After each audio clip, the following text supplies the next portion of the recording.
Ó meu Deus, ó meu Senhor, abençoa nossa casa. Ela é tão pequenina, mas é a casa da irmã Lina, nosso templo de fé, de trabalho, ó Senhor, esperando todo dia, com alegria, tua visita, teu amor.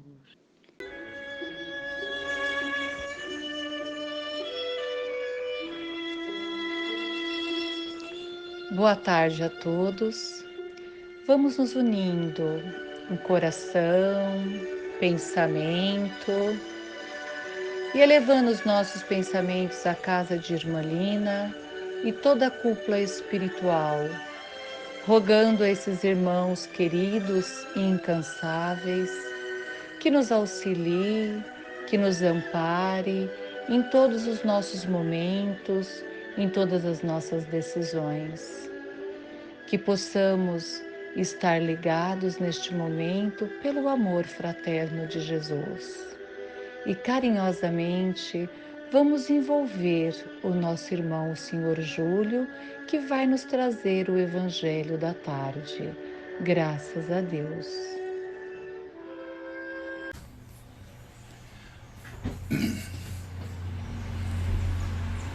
Boa noite, queridos amigos do Centro Espírita Irmã Lina.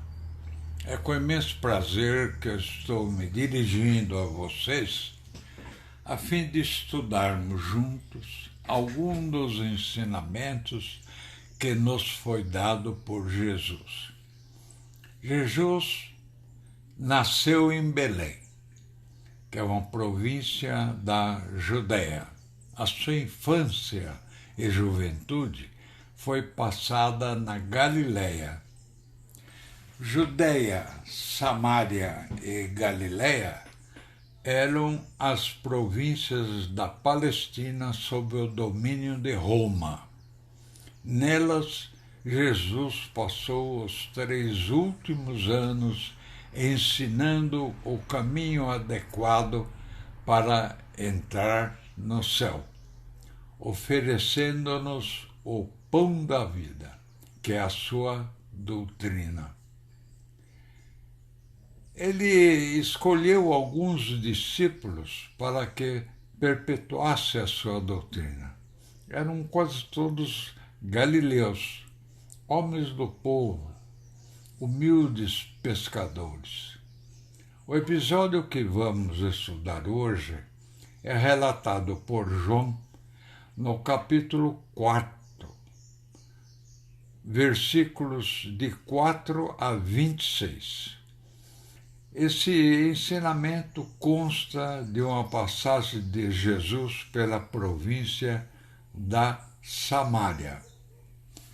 E para nós espíritas, esse episódio é chamado Encontro Marcado.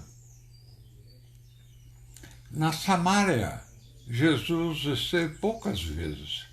Os samaritanos recebiam seus compatriotas judeus com hostilidade, sendo essa conduta recíproca, de parte a parte. Desprezavam-se desde 400 anos antes de Cristo, quando o sacerdote samaritano Manassés foi expulso do templo. Ele retornou a Samária e construiu um templo em Sicar, próximo ao monte Garizim. E era lá que os samaritanos cultuavam a Deus, e não mais em Jerusalém. Sicar era uma cidade histórica. Eu digo era porque hoje ela está completamente destruída. Ali levantara Abraão um altar a Yahvé. Ali se achava o túmulo de José do Egito. Lembra-se de José do Egito? José que foi vendido pelos irmãos e de lá ele foi para o Egito e se tornou um grande amigo do faraó egípcio. Em Sicar também residira Jacó, que abriu o célebre poço que se perpetuaria com o seu nome. Os samaritanos insistiam que o culto à divindade devia ser feito nesse templo, já destruído pelas guerras, contrariando a orientação dos judeus que se consagravam no templo em Jerusalém. Eram filhos da mesma raça, separados por preconceitos e divergências, algo que se repete ainda hoje, desde essas culturas milenares.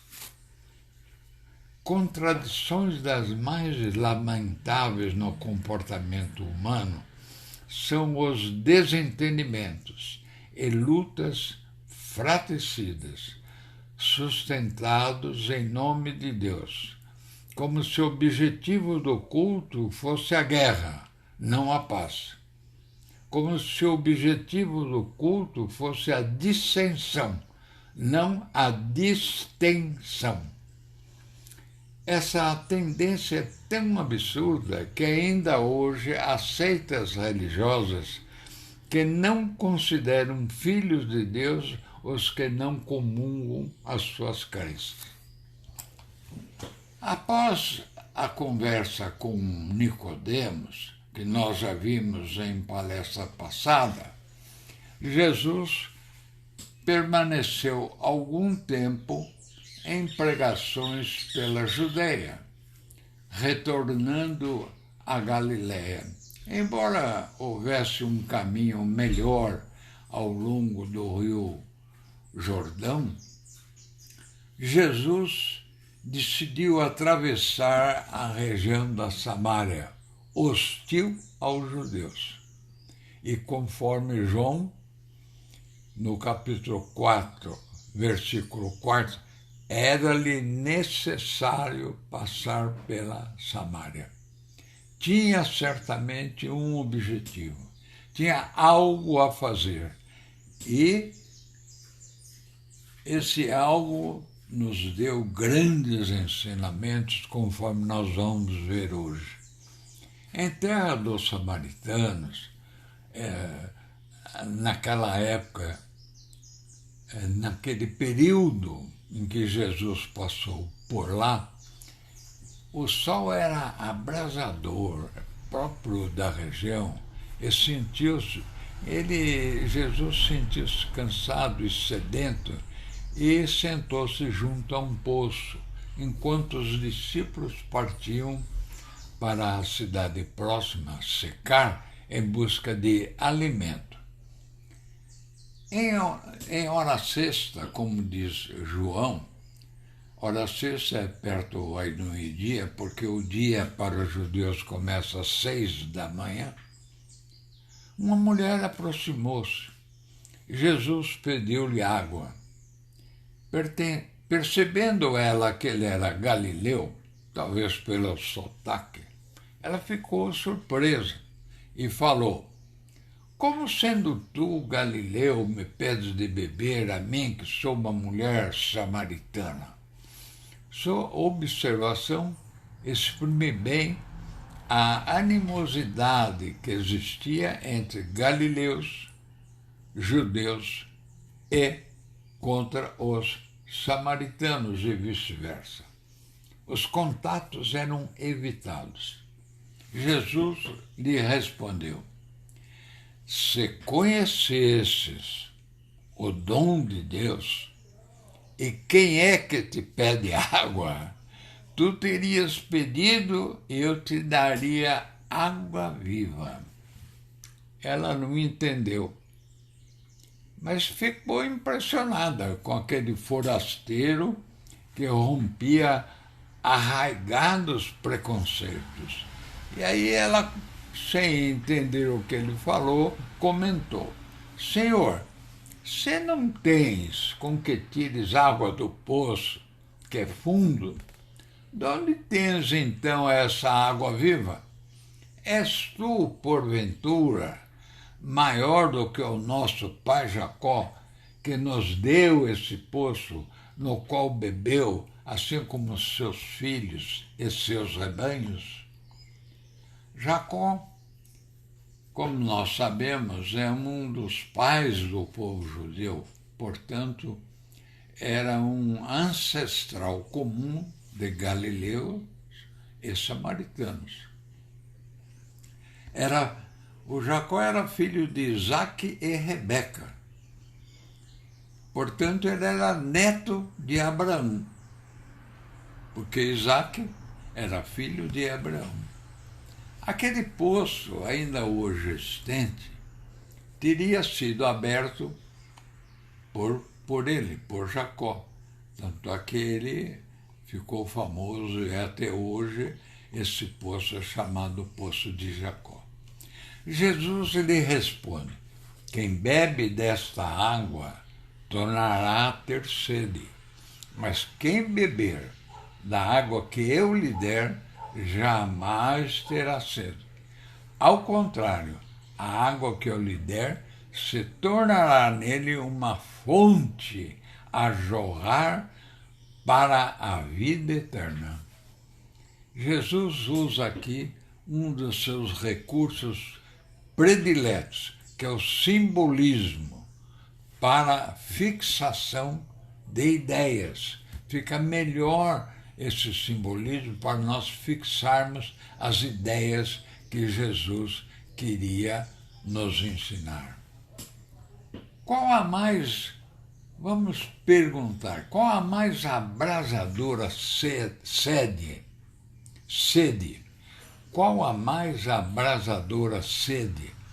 A necessidade maior do ser humano? Eu responderia, é a paz. A paz é o tempero da vida. Sem ela, fica complicado viver. Sem ela, teremos depressões, angústias, temores, ansiedades e aquilo que os psiquiatras chamam de síndrome de pensamento acelerado. No propósito de saciá-la, a busca da paz, as pessoas fazem da existência uma interminável peregrinação a vários poços. Que poços são esses? O poço do conforto, do poder, da riqueza, da segurança, etc., etc. Mas de poço em poço, de experiência em experiência, constato que essas águas não saciam. A sede de paz permanece, e não raro, mais abrasador ainda. Mais inquieto fica o nosso coração. Muitos ansiosos e desatinados buscam águas enganosas, como os vícios. Os vícios são poços, podemos dizer que são poços sedutores. Eles oferecem euforia a princípio, mas cobram um alto preço depois, precipitando-nos em tormentosas perturbações e desequilíbrios.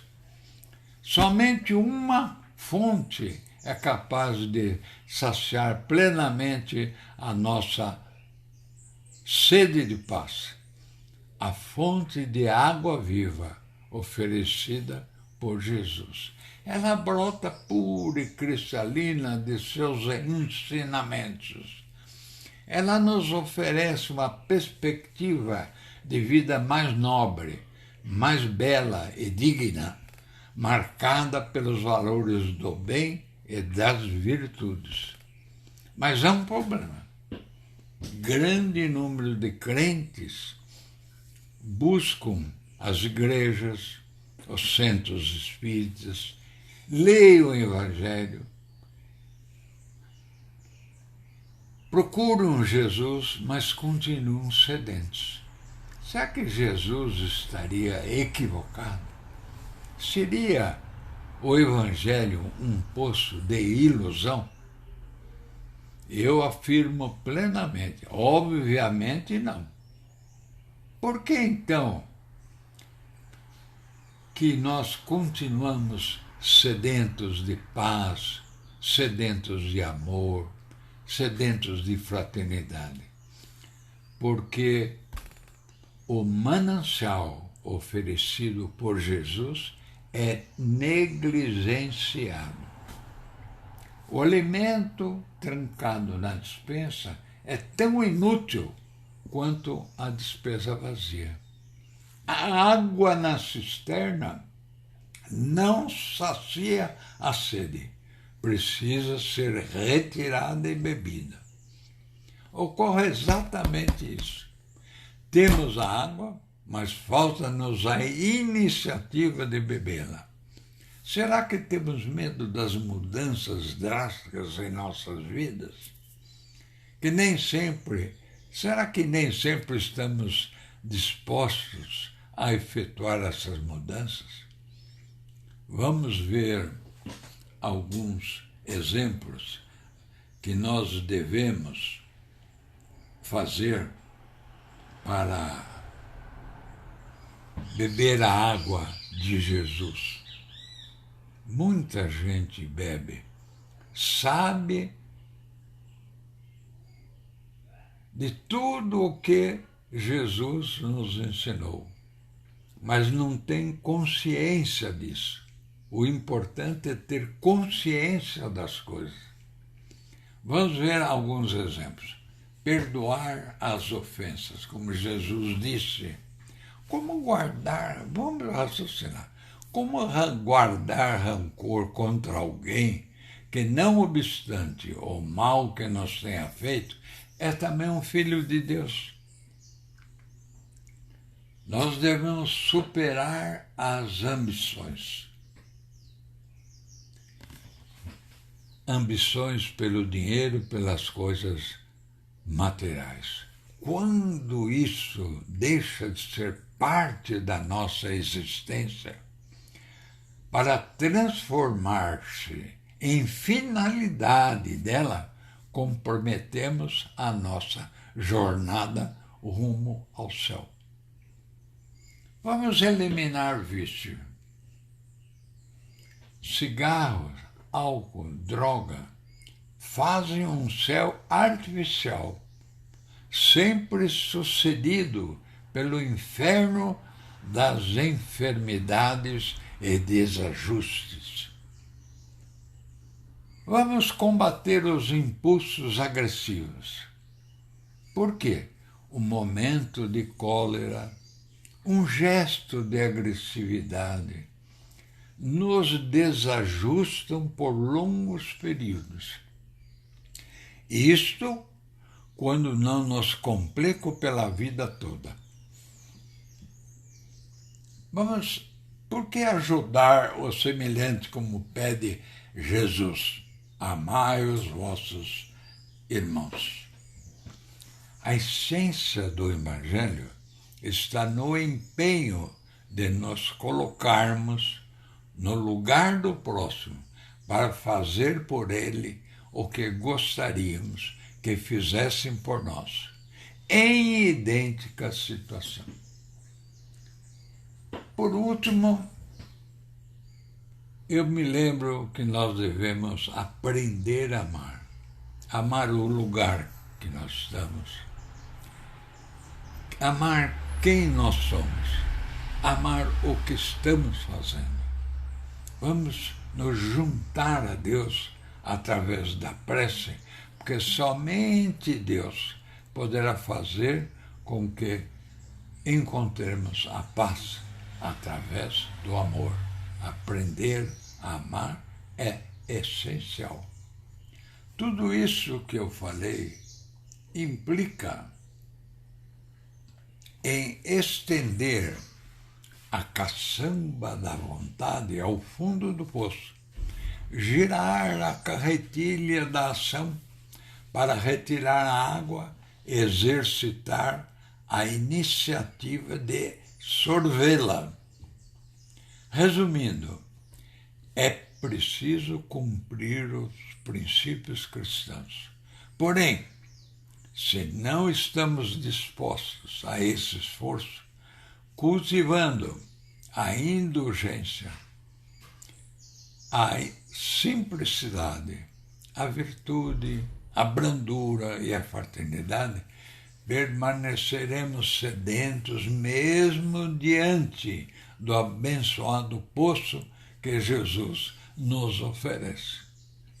A maioria de nós permanece como a samaritana, que não entendeu o alcance do que ouvia e pediu ansiosa a Jesus: Senhor, dá-me dessa água, porque eu não tenha mais sede, nem preciso vir tirá-la daqui. Jesus suavemente lhe responde. Uma resposta completamente diferente do que ela esperava. Vai, chama o teu marido e volta aqui.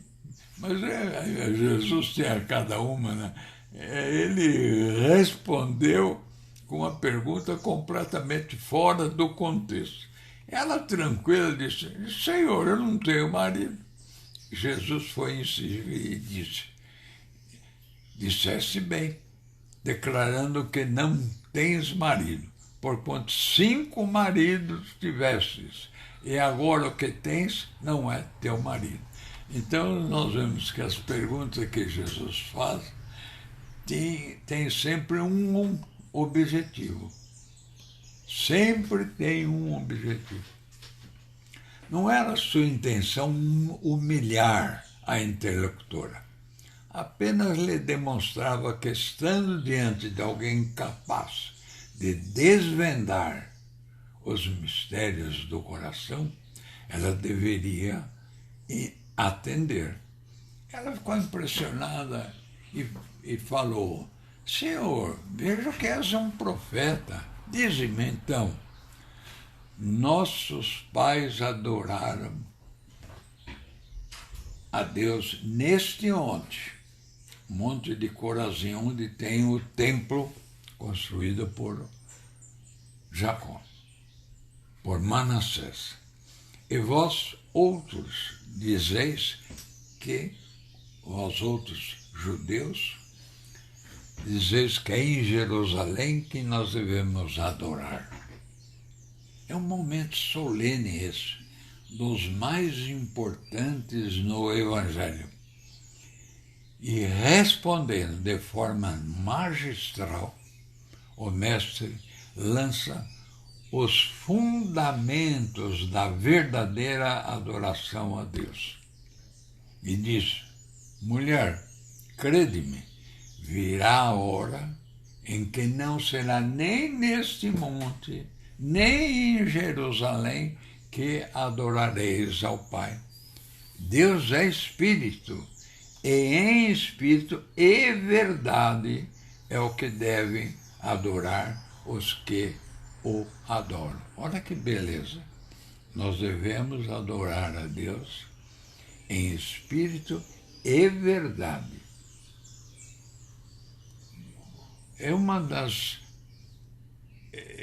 das recomendações de Jesus que mais se ajustam para que nós caminhemos em direção ao reino do Pai.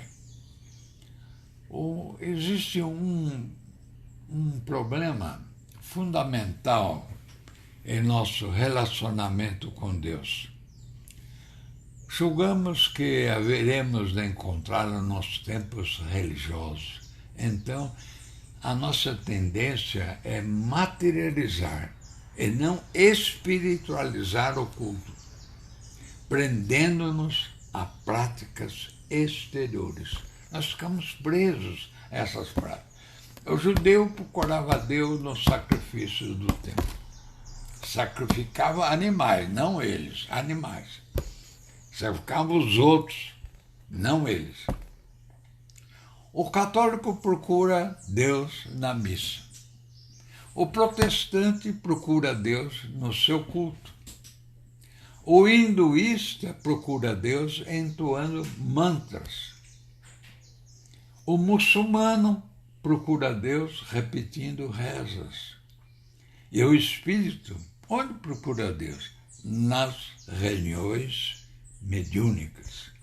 Tudo isso é bom, é edificante, mas deve ser apenas parte do nosso empenho de comunhão com a divindade. Se nos limitarmos a essas práticas, esqueceremos o fundamental. Por isso é que os espíritos superiores falam que nós devemos fazer as reuniões mediúnicas, porque nós fazemos nisso uma caridade. Mas nós não devemos esquecer o fundamental, que é o combate às nossas imperfeições, o esforço de renovação íntima que marcará a verdadeira religiosidade. Jesus nos disse: Deus é Espírito, em Espírito e verdade é que o devem adorar. Em Espírito. Por que ele falou em Espírito? Trata-se de uma busca interior. Nunca numa prática exterior, como a maioria de nós fazemos. Deus está dentro de nós. É preciso que nos disponhamos a respeitá-lo e ouvi-lo na intimidade da consciência. Deus é onipotente, onisciente e onipresente. Então, toda vez, nós não precisamos ferir os outros. Toda vez que nós nos ferimos com tristeza, com maledicências, com cobiças, nós estamos ferindo a Deus. Para tanto, é necessário que haja um silêncio interior, que por momentos de reflexão nós buscamos meditar sobre a vida. O que somos? O que estamos fazendo na Terra? E o que Deus espera de nós? Essas meditações devem ser diárias. Por que ele disse em verdade? Que diz que nós não devemos praticar mentiras. A adoração só tem valor se formos fiéis a elas. Sempre, e não eventualmente, quando as circunstâncias nos sejam favoráveis. Vamos dar 2 exemplos. Um doutrinador espírita, em uma sessão mediúnica, dirigindo-se a um espírito obsessor, ele fala assim: meu irmão, estamos aqui para ajudá-lo. Você se envolveu com o mal por ignorar certas realidades e que nós vamos ensiná-lo. É chegada a hora de você mudar, etc, etc, etc. O mesmo dirigente, ao sair, viu um garoto riscando o seu carro e bradou: pivete ordinário, mau caráter, se eu te pego, eu te esgano. Conclusão: não podemos ser vorazes apenas quando conveniente. Segundo exemplo, toca o telefone. O filho informa: pai, é o prefeito, o senhor atende? Claro, imediatamente. Pouco depois, batem a porta. E o mesmo filho fala: pai, é um pedinte que quer falar com o dono da casa. Diga que eu não estou. Esse é o procedimento normal da humanidade. Esse é o normal. Por isso que nós devemos ser anormais perante os vícios da terra e sermos normais perante as instruções que nos vêm de cima. Não podemos ser virtuosos apenas na aparência. Por isso que Jesus disse, em verdade, devemos amar a Deus em espírito e verdade. Quais são os cuidados que nós vamos ter? Os meios de comunicação estão pervertidos. Televisão, teatro, cinema convertem-se em agentes do vício. É só sexo, violência, imoralidade e degradação. Precisamos combater essa invasão das terras. Somos a luz do mundo, disse Jesus. Precisamos combater as trevas. E quando cultivamos o bem, o amor a Deus, e a verdade em todas as situações, é que testemunhamos a autenticidade de nossa fé. Se assim não fazemos, estamos nos enganando a nós mesmos. Admirada, voltando ao texto, a samaritana diz, admirada, eu sei que vem o Messias, que é chamado Cristo. Quando ele vier, nós sabemos pelos profetas que o Cristo nos explicará tudo. E Jesus anuncia pela primeira vez nos evangelhos, eu sou o Cristo que vos falo. Pela primeira vez, fora do círculo íntimo, porque certamente ele devia ter discutido isso, ensinado isso aos seus apóstolos, né? Pela primeira vez, Jesus reporta-se à sua condição messiânica. Porque eu faria aquela desconhecida e pecadora samaritana? Por quê? Certamente porque viu nela uma mulher com promissor potencial de espiritualidade. Toda vez que a espiritualidade superior vê num irmão nosso um potencial qualquer, eles vêm e nos dão as instruções necessárias. Carlos Torres Pastorino, nos seus 8 volumes do livro A Sabedoria do Evangelho, no volume 2 explica.